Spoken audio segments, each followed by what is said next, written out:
Yo, what is up everybody, and welcome back to another Genshin Impact video. And today we're going to be talking about Ayato. It's going to be a guide on him and pretty much everything you need to know about him. So obviously I'm pretty inconsistent at the moment. I haven't posted in a while, so sorry about that. But on my most recent video that I posted, which was a Kachin guide, apparently I'm getting actually a good amount of views on it, and you guys like it, I guess. So thank you for all the new viewers who checked out my channel, and yeah, hopefully you guys subscribe. Anyways, like I said, this video is going to be a guide on Ayato, and hopefully I can cover everything you need to know and give you some advice on Ayato as well. Anyways, let's just get right into the video. So if you guys don't know, Ayato is the newest 5-star that we just got. He's kind of a Hydro DPS as well as a very good Hydro applicator or applier, whatever you would like to call it. So I mean, obviously Hydro characters in this game are very, very strong, and they're kind of rare. And it's really, really important to have as many as you can, because some of the best meta teams in the game require Hydro application or Hydro in general. Now he does have a lot of weapons that he can actually use, and it's pretty easy to build since he is a sword user. So you have access to a lot of weapons that you can pick from. His main one being his best in slot being obviously this 5-star, which I'm not going to pronounce because I have no idea. Like I don't even know how to say that. That's obviously going to be his best in slot, and then you have the Mist Splitter and the Jade Cutter as two other very strong options as well. I mean, it makes sense since considering they're two stat stick weapons that give a lot of either attack or elemental damage bonus, so you can't go wrong with those two weapons either. Now, excluding 5-stars, if you're like a free-to-play player or whatever, or you don't have any 5-stars, you just get unlucky and you never pull any 5-star weapons, then you could just the 4-star weapon, your best one is probably going to be, I think, the Black Sword as a battle pass weapon. For a free-to-play weapon, I would probably say the Lion's Roar is pretty good if you're running either the national team or a Electro Charge team. It's not bad. Other than that, you really don't have a lot of weapons to choose from. You do have the Black Cliff Sword, which you could also use as well, which is another option, which is probably going to be your best option. Or you have the Harbinger of Dawn, a 3-star weapon, which is actually pretty good on Ayato as long as you can keep his health up above 90%. Other than that, like I said, you don't really have a bunch of options. He's not really like crazy. Like he does need energy recharge, but not like in a crazy amount that you would go for a sacrificial, because you don't need that much energy recharge on him. Even though with 80, even though he has an 80 burst cost, he still gets his ult relatively pretty fast. So I would just say an attack weapon, you know, either some sort of crit stat or attack percent, and then you'll be fine. So yeah, his best 4-star weapon is probably going to be the Black Cliff because of the normal attack and charge attack. Normal charge attack doesn't matter, but the normal attack buff. And then if you don't have anything else, Black Cliff is your next option, and then you have the Lion's Roar if you have that. If you don't have any of those, then you could go for the Harbinger of Dawn. And that's pretty much going to be it for his weapons. Yeah, let's just get into the next part of the video. Alright, so let's talk about artifacts. This might be a long one, but he does have a lot of sets that can be viable on him. You have sets like the Heart of Death, the 4-piece Gladiator, and as well as the 4-piece, if I can find the artifact here, I forgot the name. Here we go, the 4-piece Echoes of Offering. So I'm going to talk about the Echoes of Offering really quick. So that is supposed to be his best in slot, but I want to stress this, that this is very important, that for some reason there's kind of a bug in the game right now that these, like I saw this in the r/Ayato mains or at Reddit page, they did say that when they were testing out this artifact set, for some reason, if you had high ping, instead of proccing at a 50% chance, which is what's supposed to happen, you were getting 30% chance. So players with very high ping, I stress this, you really don't want to farm for this set or use it, because you're actually getting a DPS loss because you're playing on high ping and you're not proccing the set as much as you're supposed to. As well as it is a set that is focused on RNG, so when it does proc, if it procs a lot, then it can theoretically be better than other sets. But if you want consistent damage, then I would probably say go for other sets like the Heart of Death or Gladiators. That's just my opinion, but like I said, if you are a high ping player, until they fix this, which I think they're going to, but until they do, probably don't use this set because it's not working as intended. A lot of guides aren't really saying that, so hopefully this helps you. I obviously didn't find it, like I said, I saw it on a Reddit page, but I would let you guys know on that. So if this set does proc, if it's working as intended, it is probably going to be his best in slot, because 50% of the time you get that crazy normal attack buff, so it's pretty strong as well as you get a 2-piece attack percent, what is it, substat or whatever. Now you do have another set, which is what I'm using, is the Heart of Death, which is a 50% Hydro bonus as well as a 30% normal attack bonus as well that can be up all the time. So it's pretty solid. Like I said, I think the thing you guys should know that's very important is that if you have artifacts that are already farmed, or you have good artifacts, like you have some Hydra pieces with some good substats that you already have pre-farmed, then I would say probably don't even go for the Echoes of Offering set, because you're going to be wasting a lot of resin trying to find a perfect set that works for them. If you already have artifacts that work well, then go for those and use those instead. For example, you probably have a lot of Gladiator pieces just sitting there, or you probably have a lot of Heart of Depth pieces just sitting there if you were farming for the Blizzard Strayer set. So I just want to let that be known. But regardless, his best set I think is really, when it comes to Gladiators or Heart of Death, they're actually pretty close. I think Gladiators beats it by a little bit just because of that 5% extra normal attack damage increase. But other than that, I mean, like I said, it really just comes down to substats and which ones are better, you know, which artifacts give you the best substats. You could do 2-piece sets like 2-piece Heart of Death, 2-piece Noblesse, or 2-piece Heart of Death, 2-piece Gladiators if you don't have any good 4-piece sets. But other than that, now that I pretty much went through everything that I need to say and talked about all the extra stuff, let's get into how to build them correctly. So like every other DPS, he's pretty much going to be built this same exact way. So attack percent, Hydra damage, crit rate, circle it. And that's pretty much it. And then you look for crit stats, attack percent, energy recharge. Now, if you're wondering of how much energy recharge you're supposed to have, I've been hearing or seeing a lot of people say at least 140. But I think you can probably get away to 120 to 140. That's probably a better range, and you should be fine. If you're running him in a cryo team, then you actually do get a lot of energy back. He gets it back pretty quickly because you're kind of just freezing everything and then everything dies. So yeah, and that's pretty much going to be it for this whole artifact section. So yeah, let's just get into the next part of the video. Alright, so let's talk about Constellations. Oh, and if it did kind of sound like I'm talking kind of fast, my fault. I don't know why, but I guess I just am. Anyways, let's get right into the Constellations. So he does have a C1, which is a damage increase to enemies that are less than 50% HP. So it's pretty nice. It's a decent damage increase. But overall, just the more Constellation you get for Ayato, the stronger he gets. That's usually with every 5-star now at the moment. But regardless, his second Constellation is just you get more stacks for that passive. They're called Nami-san stacks or whatever, and this is based on your skills with max HP, which it's not really a crazy damage increase, so you probably won't notice this. It's a little bit, like I said, you probably won't notice it, don't even pay attention to it. But his third Constellation is really good because I think this is his elemental skill buff, so it gives him a huge DPS increase. His fourth one, he gets more attack speed when he's in, I think it's either his ult. I think Kamisato Arcsuyu is his ult. Yeah, when he pops his ult, he gives him and his party members 50% attack speed, which increases his DPS by a lot because now his normal attacks are hitting even faster, meaning he can get more slashes out.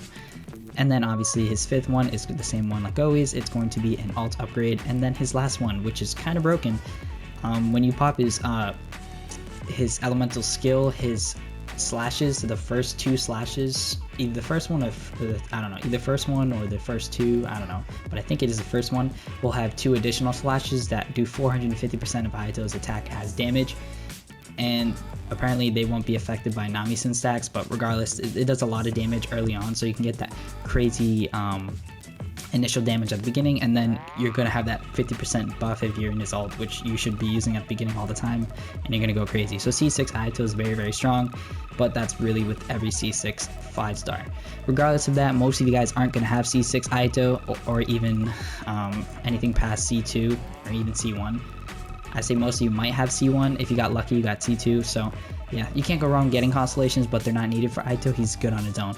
But I figured I'd just discuss the Constellations. Anyways, just get into the next part of the video. Alright, so as far as talent priorities, you're pretty much going to want to focus on his elemental skill, as that's where most of his damage comes from.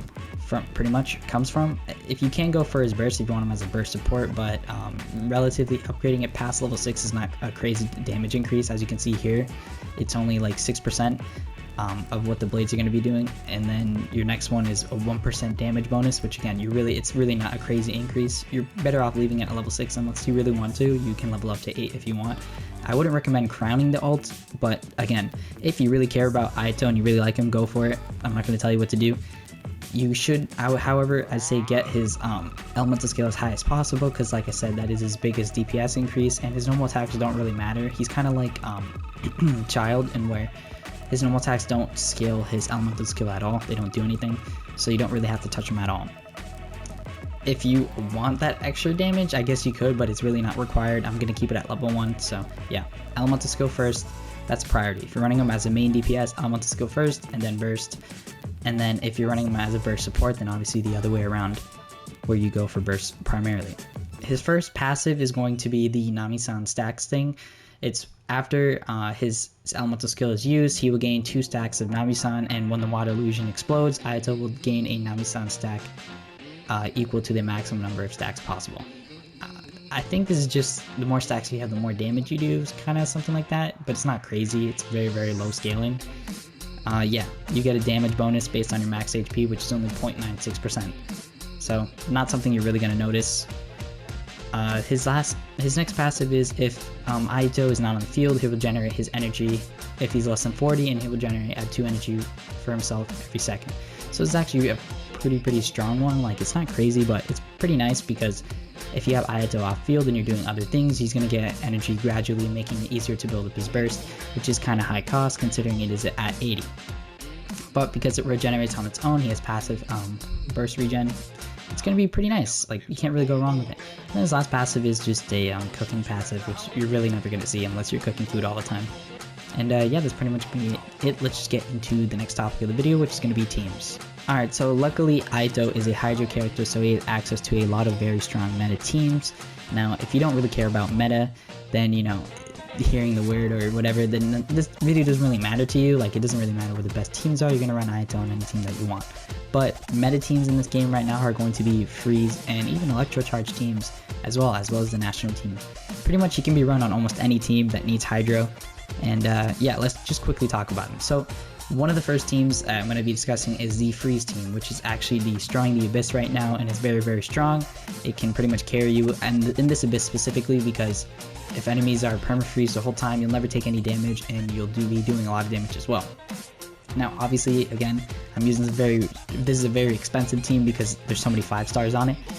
But if you don't have Venti, you could always use Sucrose, and if you don't have Ganyu, you could always use another 4-star like Chongyun, Rosaria, Kaya, any other Cryo 4-star that's kind of a DPS, you could always use those. Obviously, if you have Ganyu or Aika, then they're going to be stronger. And the last slot is really just anyone.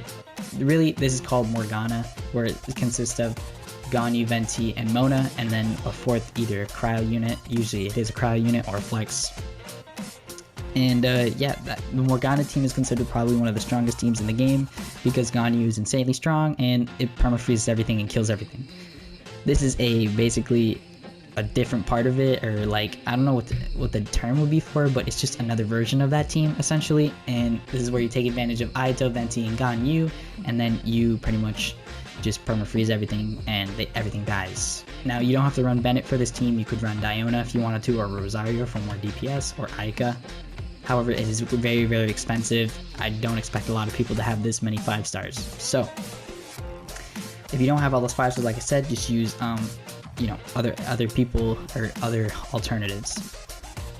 For the Electrocharge team, you could probably run someone like Fischl and Beto, and then you could do Bennett. Or if you don't want to do Bennett, you do an animal character. Venti's actually a very strong support for Ayato, and luckily, Ayato and Venti got released at the same time, so if you have enough wishes and you get Ayato early, you can go for Venti, which isn't a bad pull by any means. He's one of the best animal characters in the game. Or you could use Kazuo if you wanted to, if you have him instead, or Sucrose, or Jean. A lot of options. Really, the way this team works, honestly, is just Hydro character, Electro character, and Animal character. And that's pretty much it. If you didn't want to use Beto or you don't have a build, you could use Raiden as well. That works. But yeah, like I said, Ayato has a lot of teams that he can be run on. I'm just going to give you one more team that you guys can use here, and that's going to be an Ayato Hyper Carry team. That would consist of these people right here. And this is what you consider a Hyper Carry team because Yujin will buff Ayato's normal attack, as well as Bennett will give him a lot of attack, and Zhongli will do Resistance Shred. You also have the great benefit of Geo Resonance. If you didn't want to use Zhongli, you could use Kazuha for even more elemental damage bonus, but it's really not needed. This team's gonna slap, like, Ayato's gonna hit crazy numbers. I've seen this team specifically, Ayatos would hit like 30k, 30k normal attack slashes, which is pretty insane. So it really all depends on how well built your supports are, but this is just essentially a team supporting all Ayato. And yeah, those are going to be the teams that you can use, whether they're really meta or not. Like obviously the Electrocharge team and Freeze team are meta. You could also use National team if you wanted to. However, it's not crazy good on Ayato. It still works. It's just Shang Ling isn't going to be vaporizing as often, and Ayato isn't going to be vaporizing because he has ICDs in his normal attack.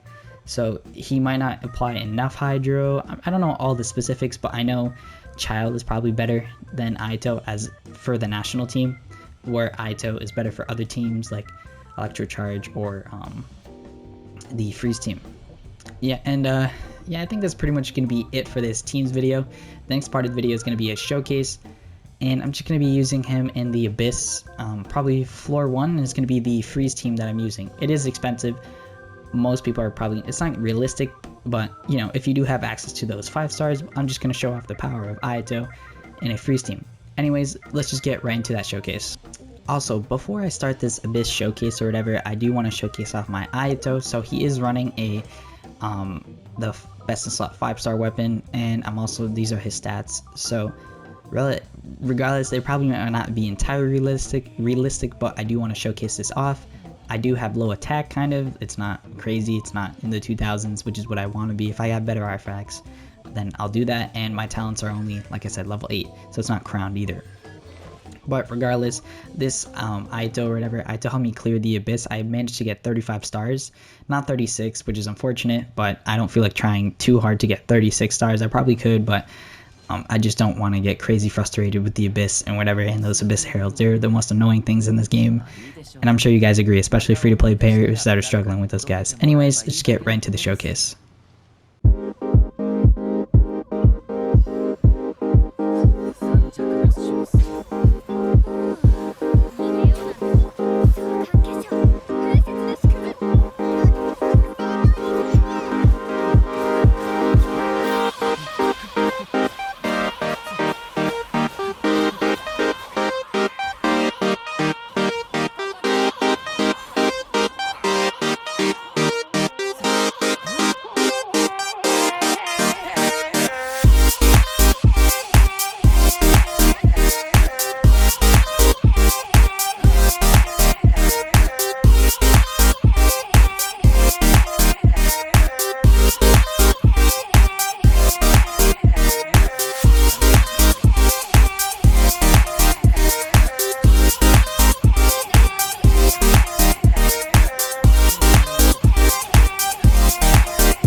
And yeah, that's pretty much going to be it for the guide video. As you can see, the crowd team kind of slaps. I mean, but that's pretty much every Morgana team or team with Ganyu.